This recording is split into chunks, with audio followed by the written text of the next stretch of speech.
आज सकाळी अजित पवारांच्या बैठकीला सुप्रिया सुळे आणि अ, अ, एक आमदार गेले होते राष्ट्रवादीचे आणि ती भेट झाल्यानंतर आता चर्चा विविध रंगू लागलेल्या आहेत. मला असं वाटत नाही त्याच्यामध्ये काय फार गंभीर गोष्ट आहे.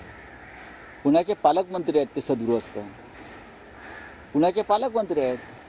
सुप्रियाताई बारामतीच्या खासदार आहेत, रोहित पवार त्याच भागातले आमदार आहेत. आता पालकमंत्र्यांच्या एखाद्या बैठकीला आपल्या विभागाचे प्रश्न घेऊन जर कोणी जात असेल तर त्यात एवढं चिंता व्यक्त करावी असं मला काही वाटत नाही. ती काय व्यक्तिगत बैठक नव्हती, ती शासकीय बैठक होती. सर, असम सरकार का एक बड़ा फैसला है जहाँ पे मुस्लिम विवाह और तलाक का जो अधिनियम है उसको खत्म करने की बात की गई है. नहीं, देखना पड़ेगा. सर, किसान आंदोलन पे अभी तक एफआईआर रजिस्टर नहीं हुई, जिस ऑफिसर ने गोली चलाई थी सर.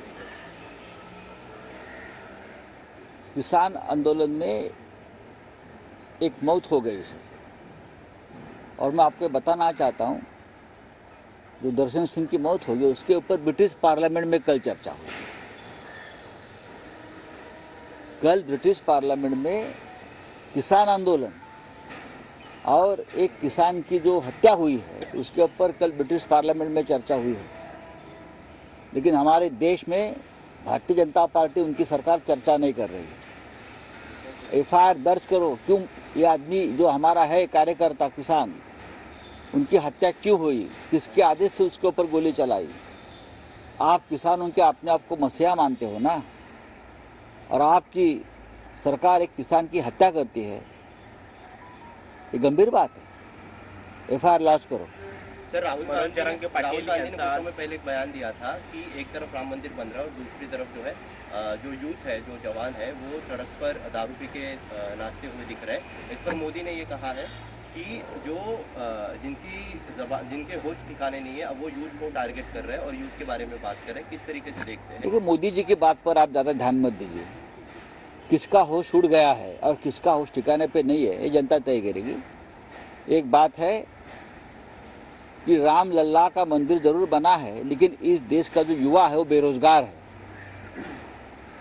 आज ही यूपी से खबर आई है, उन्नाव में एक युवा बेरोजगार ने आत्महत्या की है और उसने कहा है कि मेरे पास डिग्री है, लेकिन ये डिग्री कुछ काम की नहीं है, मैं ये डिग्री जला रहा हूँ और आत्महत्या कर रहा हूँ.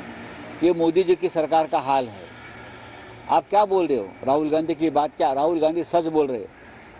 देश के युवाओं के पास काम नहीं है, वो बेरोजगार है, इसलिए वो अलग रस्ते पे जा रहा है. चलिए. मनोज जरांगे पाटील यांनी आज राज्यभरामध्ये रास्ता रोकोचं आवाहन केलेलं आहे असे सदाभाऊ यांनी म्हटलं. कोण?